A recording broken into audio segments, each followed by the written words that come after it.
Computer, there we go. Welcome to West Virginia and Commonplace. Today I have with me Terry Tucker. Terry Tucker has a lot of important things to talk to us about today, and I want to pass it over to Terry with this one simple question. Who is Terry Tucker? Hey, JR, thanks for having me on. That's a great question. I kind of look at my resume and think, one of these days I got to figure out what I'm going to do when I grow up. But I'll give you the quick Reader's Digest version of me. I am the oldest of three boys. You cannot tell this from my voice or from looking at me, but I'm 6'8" tall. And I played college basketball at the Citadel in Charleston, South Carolina, despite having 3 knee surgeries in high school. When I graduated, I moved home to find a job. I'm really going to kind of date myself now. This was long before the internet was available. Okay. And I was all set to make my mark on the world with my newly obtained business administration degree. And I look back now and realize kind of what a knucklehead I was to think I knew anything about business just because I had a degree. Fortunately, I was able to find that first job in the corporate headquarters of Wendy's International, the hamburger chain, in their marketing department. But unfortunately, I ended up living with my parents for the next 3.5 years as I helped my mom care for my dad and my grandmother, who were both dying of different forms of cancer. In my professional career, as I said, I was in marketing with Wendy's. I was a hospital administrator. I was a customer service manager for an academic publishing company. I was a police officer. And while I was a police officer, I was an undercover narcotics investigator, and I was a SWAT team hostage negotiator. I was also a school security consultant, a high school girls basketball coach, a motivational speaker. Last year, I became an author. And then for the last 9 years or so, I've considered myself a cancer warrior. And then finally, my wife and I have been married for 28 years. We have one child, a daughter, who's a graduate of the United States Air Force Academy and is a lieutenant in the new branch of the military, the Space Force. Whoa. Now, I want to touch back on something because me and you in our pre-call, we talked about Ohio, and you didn't tell me you were around the Dublin area. I was. Actually, my wife and I worked for Riverside Methodist Hospital, and my wife and I met while I was working for the hospital. She was actually working for a bank. So yeah, Columbus, Dublin area, that's kind of where our life of 28 years started. Okay, and that's amazing because I frequent my wife is deceased now, but we frequent the Hilliard, the Dublin area, and it's something about it because I've gone to the Wendy's that has everything that's like, I'm not gonna say memorialized, but it's like a Hall of Fame type deal. The one in Dublin, and after you said that, it just rang a bell because we went there. Like anytime we would come from West Virginia to Columbus, we would make a trip just out there just to go there to eat. And the corporate headquarters is just right over the hill, correct? That's amazing there. Yeah, that was always the place you wanted to go to see what kind of new products Wendy's was testing. Because, that was the first store that they would put it in to see operationally if that was something that was feasible. Because, the thing that you don't realize is that whenever you put a new product into the store, you're going to cannibalize another product. So when I was there, we tested hot dogs. And the thing about it is if you buy a hot dog, you're not going to buy a hamburger. So, there is that trade-off. So that store was always the one to see if, operationally we could do it. Okay, that's amazing. Kind of puts a little connection there. Now, we're going to dig deep just from the gate. You have numerous titles to your name, and that has to come at a price and at a cost. So going through life, and let's go back to your childhood real quick because we want to get wrapped up in you and get immersed in you. What was the first adversity you had as a child? I think the real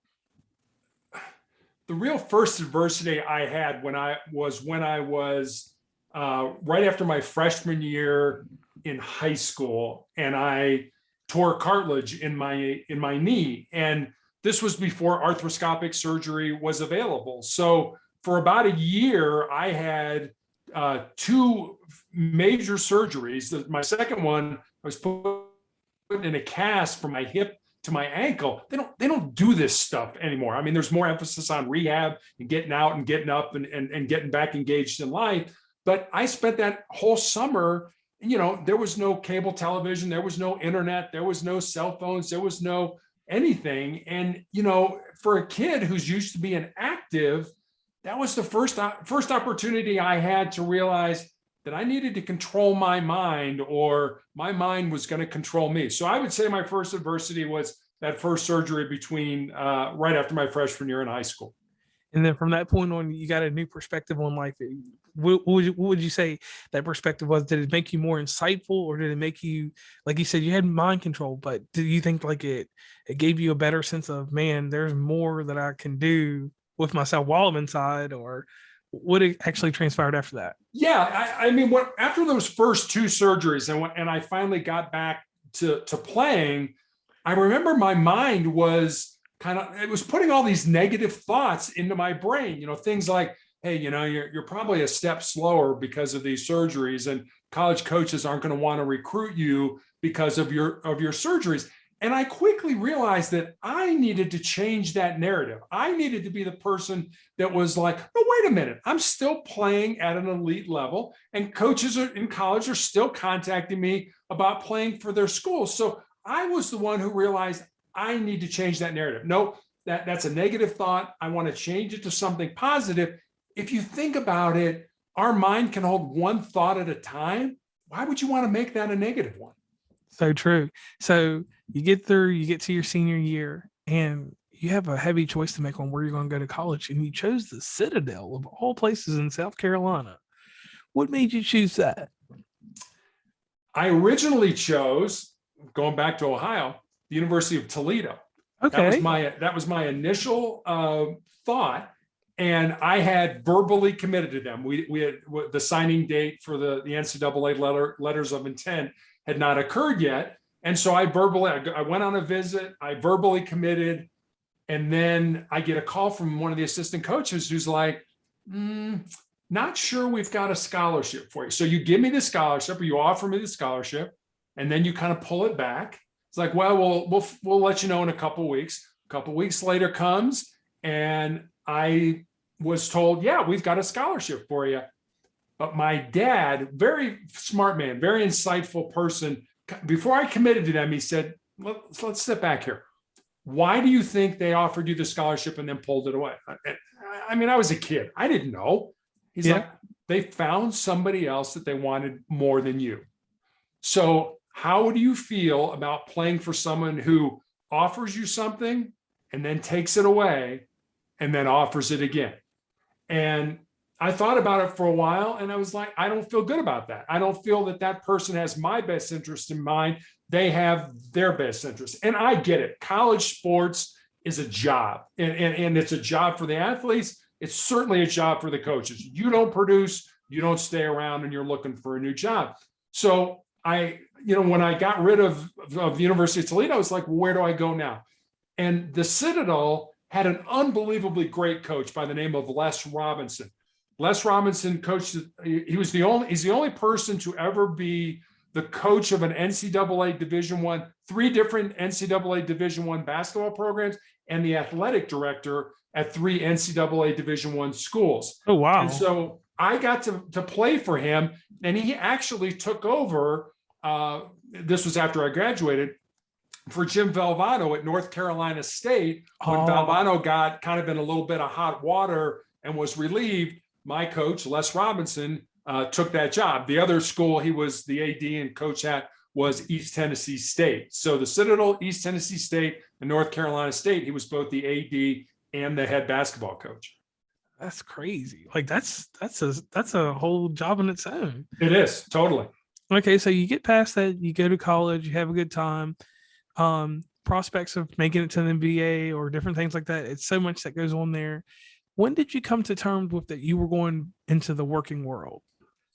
So I had a third surgery in high school. It was a very minor thing. It was removal of a bone spur. So it really wasn't much, but I had a fourth surgery right before my senior year. And I knew I wasn't going to make it past that. So it was, now what do you do? And I wanted to be in law enforcement. My grandfather, my dad's father, was a Chicago police officer from 1924 to 1954. So he was in Chicago during the height of Prohibition, where alcohol was outlawed in the United States, during the Great Depression in the 1930s, and certainly during the time when the gangs, Al Capone and those guys were shooting up the city. And I didn't really know him. He died when I was 7 years old. But his wife, my grandmother, lived well until I was in college. So I got to hear a lot of the stories sort of secondhand. And he was actually, my grandfather was shot in the line of duty with his own gun. It wasn't a serious injury. He was shot in the ankle, taking a homicide suspect back to the lockup. But my dad remembered the stories my grandmother always told about the knock on the door of, Mrs. Tucker, please grab your son. Your husband's been shot and come with us. So when I expressed interest in going in law enforcement, my dad was like, no. You're going to go to college. You're going to major in business. You're going to get out. You're going to get a job. You're going to have 2.4 kids, get a house in the suburbs, and live happily ever after. And I sort of joke about that, but that's really what my dad had laid out for me. But that's the life my dad wanted me to live. That wasn't the life I felt I was put on this earth to live. And so I had a choice when I graduated from college. My dad was sick, as I mentioned. My grandmother was sick. I had a choice. Do I do what my dad wants and go into business because he's dying and go along his wishes? Or do I say, you know what, Dad, the heck with you. Sorry, I'm going to go over here and find my own path. And I chose to honor him and not go into law enforcement until much later in life. I was 37 years old when I became a rookie police officer. Oh, wow. So you had a career before you even did that. And then once you became a police officer, how long did you do that? About 10 years. I started off as a reserve police officer when we lived in Santa Barbara. And then when we moved to Ohio, to Cincinnati, after our daughter was born, I told my wife, and that's another great story. Here my wife had married me when I was a suit and tie, 8 to 5, Monday through Friday hospital administrator. And now I'm like, hey, hon, I'd like to do this, job where nobody likes you and people shoot at you and things like that. And my wife was incredibly supportive. And so I was able to do that when we moved to Cincinnati, and did that for about 9 years before my wife lost her job. And she was the primary breadwinner, couldn't find another job in Cincinnati, found one in Houston. So I got out of law enforcement and went with my wife down to Texas. Okay. And I'm glad to hear about that support right there, because you don't understand, but what you just did there, you put a gem in this episode. A lot of people don't get to hear about the structure of the husband and wife, and not discrediting binaries or non-binaries, but just the structure of two people together and supporting each other up through the highs and the lows. So I gladly appreciate you throwing that in there for us, because you don't hear that very much anymore. And that's encouraging for other people to do in life also. So let's jump into something else. You have a website, you have a blog, Motivational Check. What will someone find when they go over to Motivational Check?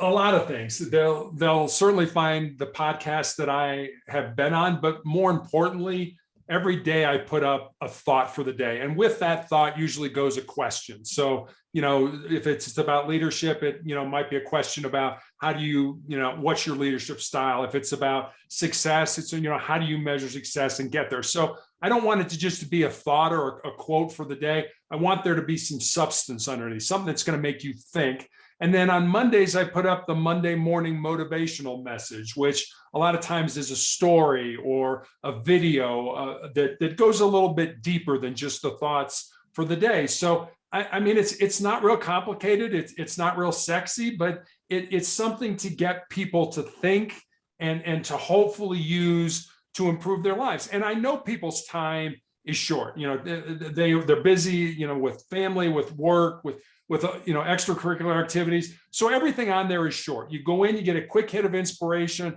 motivation, then you can get on with your day. Okay.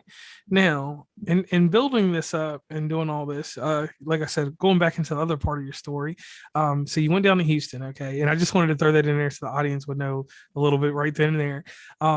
So going down to Houston, what transpired in Houston? Did some things happen there that started molding you into what you are today, or what happened down there? Absolutely. So, here I am. I've been in law enforcement for 10 years, and now I've got to find another job. And so I had training and experience from my SWAT days, with the police department. And our daughter had been was getting to the point where she was in school. So it was like, okay, can I use my experience in law enforcement to help schools be safer? So I started my own school security consulting business. And then over the years, as our daughter got better, my daughter got, or our daughter got my height. So she's 6'2". So I wanted to coach her in high school. So it was great being your own boss because I could kind of wind down the consulting work during basketball season and then ramp it back up in the off season and still coach basketball. So that's the what I did in terms of a job. But I also was diagnosed in 2012 with a very rare form of cancer, a form of melanoma, when I had a callus break open on the bottom of my foot right below my third toe. And it was at a time when I was coaching. So initially, I didn't think much of it. But after it didn't heal, I went to see a podiatrist, a foot doctor friend of mine. And he took an x-ray and he's like, Terry, I think you have a little cyst in there and I can cut it out. And he did. And he showed it to me. It was just a little gelatin sac with some white fat in it. No dark spots, no blood, nothing that would give anybody any concern. But fortunately, he sent it off to pathology. And then 2 weeks later, he called me. And as I said, he was a friend. And the more difficulty he was having telling me what was going on, the more frightened I was becoming, until finally he just kind of laid it out for me. He said, Terry, I've been a doctor for 25 years. I have never seen this form of cancer. You have a rare form of melanoma, which most people think of melanoma as a skin disease. You're out in the sun too much. He said, you have a rare form of melanoma that appears on the palms of your hands or the bottom of your feet. And even went on to tell me there's an even rarer form of melanoma that appears in our mucous membrane. So in your nose or your mouth or someplace like that. So here I am, 2012, faced with this major life-changing illness. Okay, now with this life-changing illness, you have to go get treatment for cancer, correct? I did. I had, I was, because it was so rare, it was recommended that I go to MD Anderson, which is in Houston, certainly one of the best cancer hospitals in the United States, maybe one of the best cancer hospitals in the world. And because, like I said, my cancer was so rare, it was like, you need to go there and be treated. And I did. And I had the bottom of my foot removed where the tumor was. And I had all the lymph nodes in my groin removed as well. And when I healed, I was put on a weekly injection of a drug called interferon. And basically what interferon did for me was it gave me severe flu-like symptoms for 2 to 3 days every week after each injection. And I took those weekly injections for almost 5 years. So imagine having the flu every week for 5 years. Ooh. And that for me, and that, you know what, your comment right there, that's exactly what I said to my oncologist. I'm like, you want me to do what? I'm like, that just didn't, in my mind, I'm like, no, that's stupid. Why would anybody do that? And again, for me, wasn't a cure. It was just, as my oncologist used to say, we're trying to kick the can down the road. We're trying to buy you more time so there's more therapies for melanoma. But I said the same thing you did. I was like, you want me to have the flu every week for 5? That's just stupid. That's just crazy. But I did. And basically what she said was, I want you to do it for as long as you can. I want you to do it for as long as your body can hold out. My body held out for 4 years and 7 months until I ended up in the intensive care unit with a fever of 108 degrees because of the toxicity from the drug. 108 degrees usually isn't compatible with being alive. Right. Fortunately, I was at a level 1 trauma center and they were able to stabilize me and send me to the ICU. But after that, I could not take that drug any longer. That was 2017. The disease came back later that year. 2018, I had my left foot amputated because of the cancer.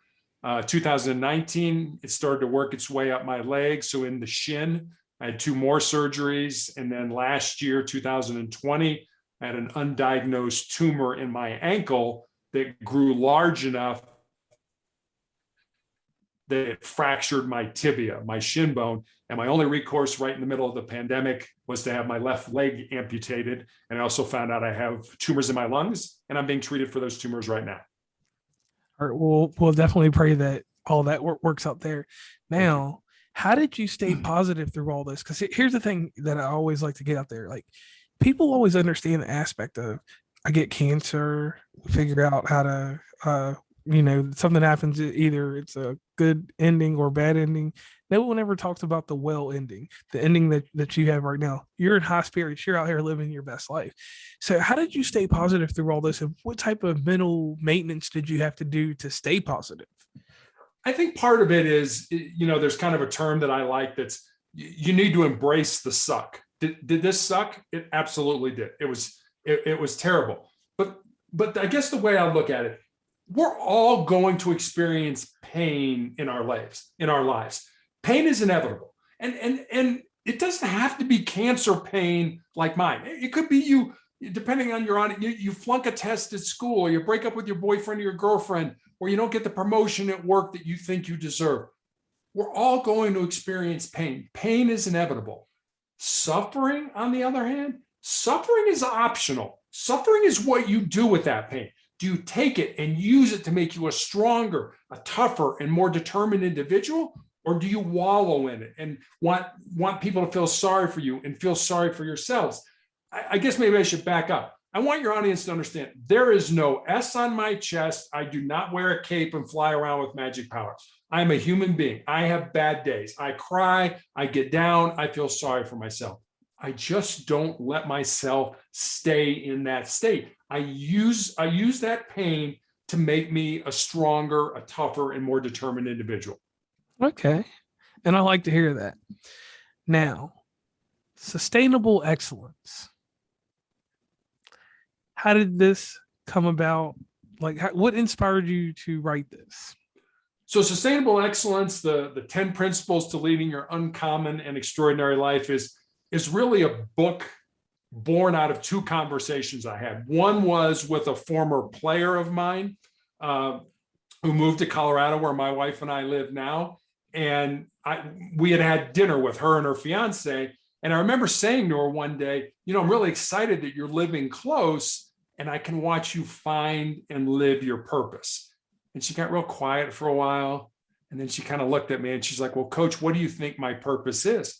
I said, I have no idea what your purpose is, but that's what your life should be about. Your life should be about finding the reason God put you on the face of this earth and then living that reason. So that was one conversation. The second one was with a young man from college who reached out to me and wanted to know what I thought were the most important things he should learn to not only be successful in his job or in business, but also in life. And I didn't want to give him the, get up early, work hard, help others. Not that those aren't important. They are. They're incredibly important. But I wanted to see if I could give him something different, something maybe that would go a little bit deeper, something into his soul. And so I thought about it for a while and I took some notes and things like that. And then I had these 10 ideas, these 10 thoughts, these 10 principles, and I sent them to him. And then I kind of stepped back and I was like, I got a life story that fits underneath this principle, or I know somebody's life who emulates that principle. So literally, I had my leg amputated in April of 2020, and I started chemotherapy for the tumors in my lungs in June of 2020. So during that 3-month or so period where I was healing, I sat down at the computer every day and I built stories underneath each of these principles. And that's how sustainable excellence came to be. All right. And inside writing this, through the trials and tribulations that you had to go through doing all this, did you ever have an issue like a writer's block or anything happen in between that time? So this is certainly the first time I had ever had a book that got to the point where it was going to be published. So I really only, when I was writing, I had 2 rules and 2 rules only. I think the more rules you have, they kind of get convoluted and, you can't keep them straight. And, you're always trying. And here's what they were. They were very simple. Number 1, every day, Monday through Saturday, I will write at least 1 page regardless. And number 2, I will not edit anything until I have the first draft of the manuscript. And I'll be honest with you, JR, there were days I sat down at the computer and I wrote garbage. It was terrible. And I'm writing and I'm thinking there's no way this is ever going to make it into a book. But then there were also days when I wrote something that was good. And I could feel that it was good. And it's like, okay, this is what I've got. So, I waited until the very end, until I had this collection of garbage and really good stuff. And then I compiled it. It's like, no, that's out, that's out, no, that's in, that's in, that's out, that's in, that's in. And that's how the book came about. So there was no real, I never really had writer's block. But like I said, there were days that I'm like, man, this is terrible. It's never going to see the light of day. Now you get this book into a position where you have to allow people to read it, to critique it and stuff like that. So what was it like getting the first critique of your book? So you're right. You write something and then, you kind of step back and you're like, is this any good? I think it's good, but I'm a little too close to it. I need a different perspective. So my wife and I have a couple who are very good friends of ours, but they're much younger. He is a former Navy SEAL. She is a former city prosecutor. Well, she's a lawyer. So we're like, you know what? I went to them and I'm like, look, would you read this and would you be brutally honest with me? If you think this is garbage, I want you to tell me it's garbage. If you think there's something here, please tell me that as well. And so they did. They agreed to read it, and they both came back to me independently and said, no, you need to try to get this published. But I was still a little uneasy. So I went through the publishing process, and I knew I had something when I had an 87-year-old man who bought the book out of the blue. I don't know who this guy is, 87 years old, reads it, and then contacts me. And he said, if I would have had these 10 principles when I was younger, I would have had a much better life. That's when I knew for sure that I had something that was worth people's time to read. Okay. I like that because, someone actually, they were inspired and they got that inspiration and reached back out to you. So that kind of sums it up there for the book. Now, where is this book available at? Pretty much you can get Sustainable Excellence anywhere you can get a book online. You can get it from Amazon. You can get it from barnesandnoble.com, Apple iBooks, anywhere online you can get a book. And it's in ebook form, it's in paperback, and it's in hardcover. Okay. Now, where can everybody find you across social media? So the easiest way to find me is at motivationalcheck.com. I have a LinkedIn account. I have a Facebook account, an Instagram account, a Twitter. I have all of those, but you can get to all of those through motivationalcheck.com. Okay. Now, inside these shows, I pay homage to a news magazine, 2020. John Stossel's the comedy. We've already done the comedy earlier. Diane Sawyer does this thing in the middle of these shows where she's really in depth. She was probably the better journalist out of her and Barbara Walters. Barbara Walters just had the fame and had the notoriety. But as a young child in the late 80s, early 90s, mainly in the mid 90s, 1040 would roll around and Barbara Walters would come on there. She would do a very deep interview, and it always left you in suspense. Sometimes it didn't. Sometimes it went over to 11:02 and cut into the news.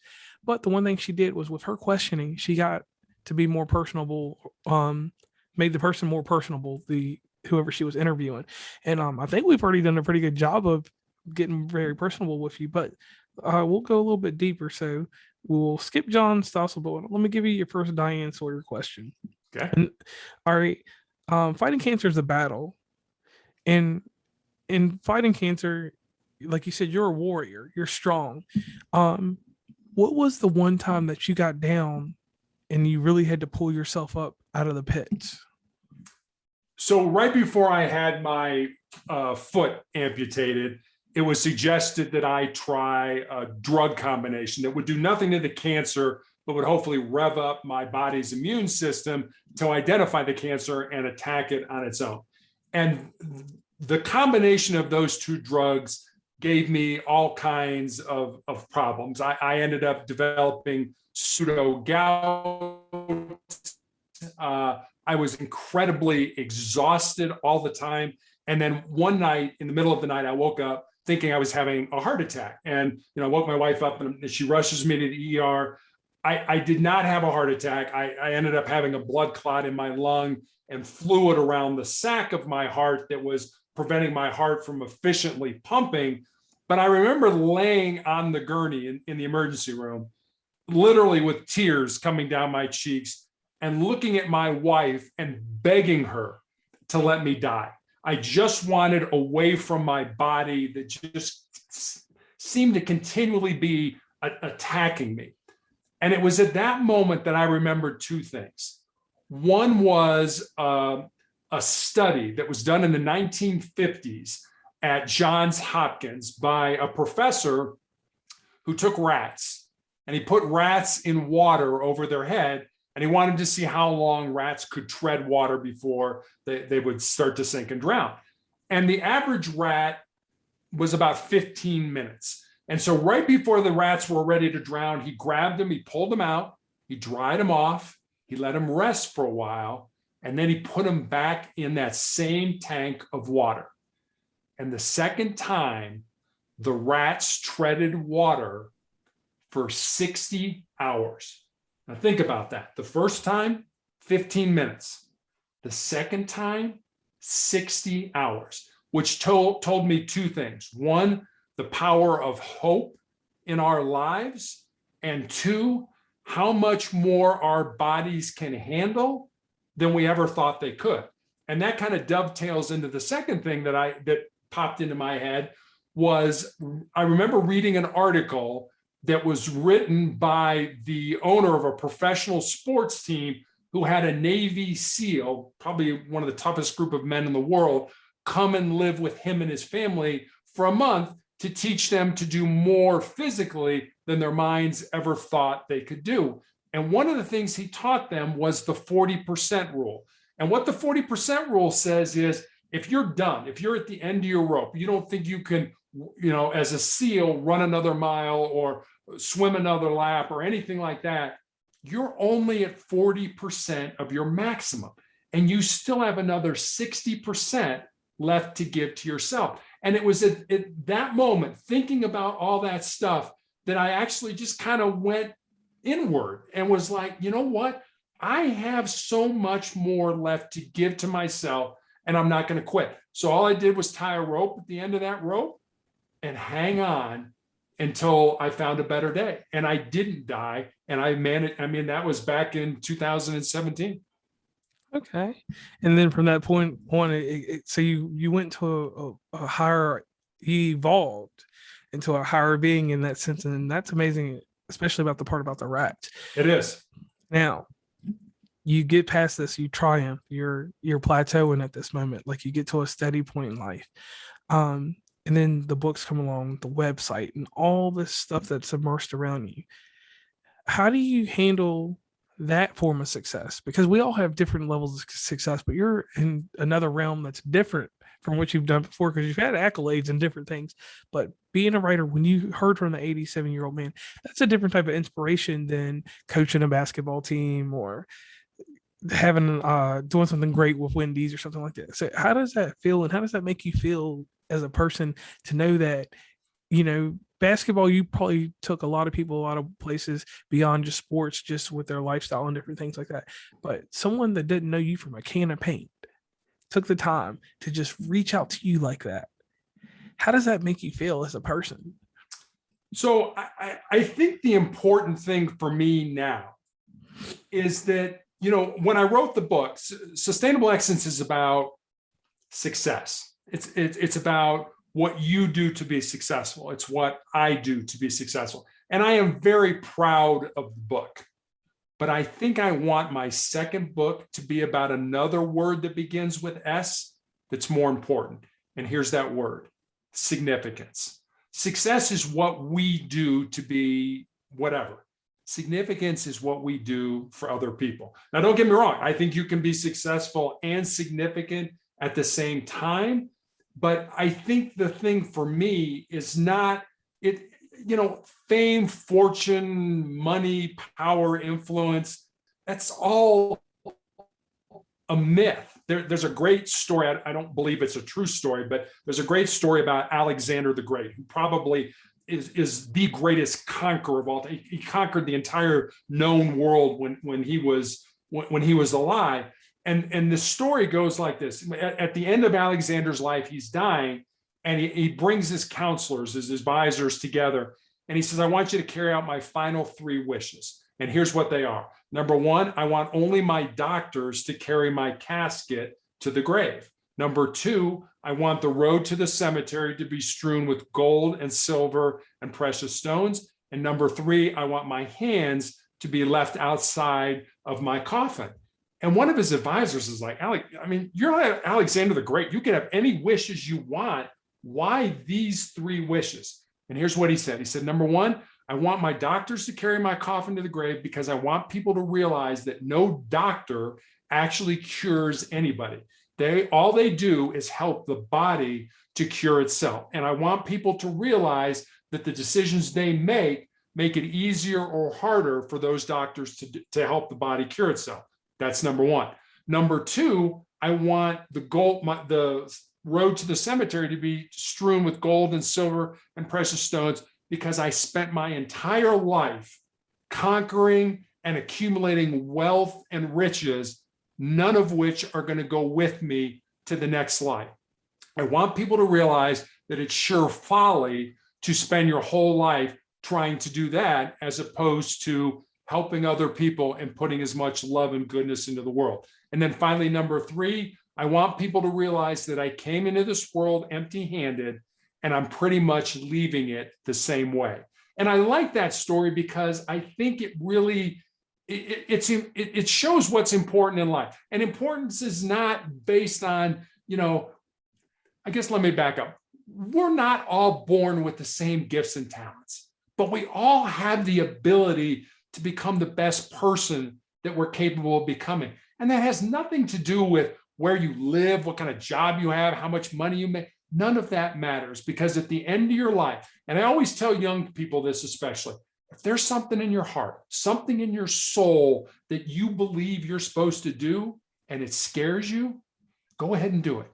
Because at the end of your life, the things you're going to regret are not going to be the things you did. They're going to be the things you didn't do. And by then it's going to be too late to go back and do them. Wow. That is so true there. Well, Terry Tucker, I want to thank you for coming on West Virginia and Commonplace. I want to thank you for blessing us with these gems. Something I do for everybody, I give them a quick testimonial about themselves. And I've just met you a little bit over an hour ago. And I want to say this to you, Terry. I want to thank you for being a person that has had quite a bit of adversity and to triumph over that and to share it with the world. Because a lot of people will have this champion thought that, hey, I had a little adversity. I'll tell a little bit about my misfortune or the difficulties that happened to me. And then I'll give a little self-help and then I'll move along in life. But no, you're not doing that. You're actually out here. You're trying to motivate people to be more than their better self, to be their best. And that's something hard to do in this world because people will just say, oh, they'll chop it up and be like, oh, well, I'll just do whatever I want to do. I'll listen to a little bit. I'll take pieces here. But your whole book, it seems like that 87-year-old man, his life would have been changed had your book came out a little bit earlier. So maybe the story that you're telling is a testament of someone else also in your family, meaning your grandfather, someone you said that you didn't know very well, but you heard stories about. So maybe some parts of him manifested in you inside this writing. And that's something that just getting from talking to you, you can kind of tell. And obviously having a very, very strong family. It sounds like your mother, your father, grandmother, everybody was beside you and has always stayed beside you, left and right of you, and held you and made sure that you had some time to reflect. And then after you reflected on these things, you refracted that light onto other people. And that's something that a lot of people do not do. A lot of people get the light, absorb all that stuff, and then they don't pass it along to people. So that's something I want to thank you for too. And I wish that you would keep doing that. And the thing is, motivational check. To be able to be positive through all the negativity that's in the world and to have a great mental conscious of who you are. It is so hard to do that in this day and age because some people medicate themselves or are medicated to a point that it's a disillusion, and with you, not the case. So I want to thank you so much for that. And one thing that I want you to carry from this episode and carry on with you throughout the rest of your days is this one thing: you are more than a helper in the world. You're a giver. Being a giver gives you a certain type of philanthropy that you'll never understand, because it's someone looking at you from the outside. And that philanthropy is this: your heart. Giving your heart, giving the tactics that you've learned along the way, the knowledge, the know-how, all that stuff. That's a philanthropy that only people from the outside can see. And you'll one day later on down the road, you'll understand what I mean by that philanthropy. And I thank you for doing that for people, because not, like I said, and I keep reiterating, not a lot of people do that, but people always give and give and give, but they don't look at it from a point of philanthropy. Philanthropy goes deeper. It's a to me, it's a more prevalent way of giving, and you're not looking for anything in return. And most people give and don't look for things in return, but the way that you're handling life and the way that you're taking the sucky parts and the good parts and living them and not being bashful about it, that's something that's raw. That uncanniness that you have there, keep doing that, please, for the world. And that's my testimony for you. Well, thank you, JR. I appreciate it. One thing I did mention, and I'll mention this real quick. There's three things that what I call the three F's, and you mentioned them: faith, family, and friends. Those three things have gotten me through this 9-year battle with cancer. Okay. And that's where that's what it should do. And that's where those three things should lead you down a good path.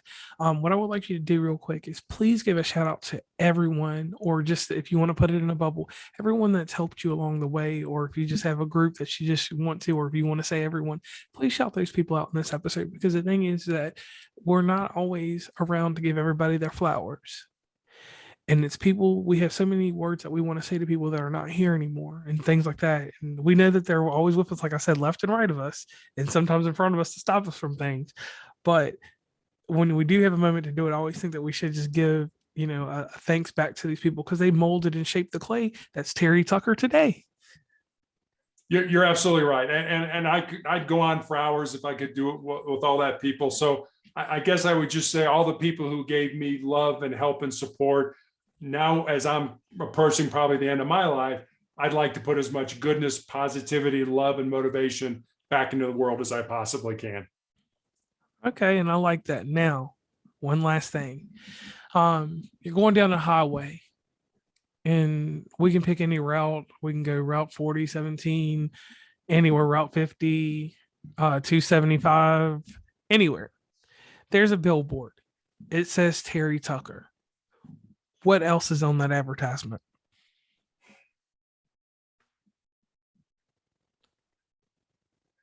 I guess two words. One is love and the other is resilience. And why are those your choices? Because I've realized I recently had a kind of this crystallized for me. I had a quick story. I had a nurse who took care of me when I first started in the unit that I'm in. She was already a nurse, but she was training. Several months ago, she was taking care of me by herself. And she said, I'm really uncomfortable, but I want to tell you a story. And I was like, well, just tell me. She said, well, when I first met you, she said, I was going to get out of nursing. She said, I'd had a good friend of mine die and I was in a very dark place. I talked to my mom and dad. I was going to get out of nursing and go to work for Amazon. And then I met you and I heard your story and I see how much you suffer every day while you're here. And I knew I was in the right place. How many people out there that you and I, how many people know JR from afar and want to be like JR? How many people know Terry Tucker from afar and want to be like Terry Tucker? Those people are out there. There's a great quote from John Wooden, who coached basketball at UCLA, and I'll leave it at this. And this is what he said: careful person I want to be, a little person follows me. I dare not go astray for fear they may go the same way. Think about that quote. Think about the people who you have no idea who they are, who want to emulate you and be like you and be the person that they would want to emulate. Okay, and I can see that on your billboard because I know about John Wooden and I know about the many championships and the guidance that he put out there at UCLA. So once again, Terry Tucker, I want to thank you for coming on West Virginia and Commonplace. This has been a special episode for me because you gave so many gems and so much knowledge, and it's the presence that you have, and that means a lot to me. So once again, I want to thank you for coming on the show, and definitely in the near future, when the second book is it midway through or is it? It's in the I'm gathering information stage. Okay. So once this book gets to a little bit more fruition, I'd definitely love to have you back on so we can talk about it. That'd be great, JR. Thank you very much for having me on. All right. And this is West Virginia Uncommon Place, and we're signing off.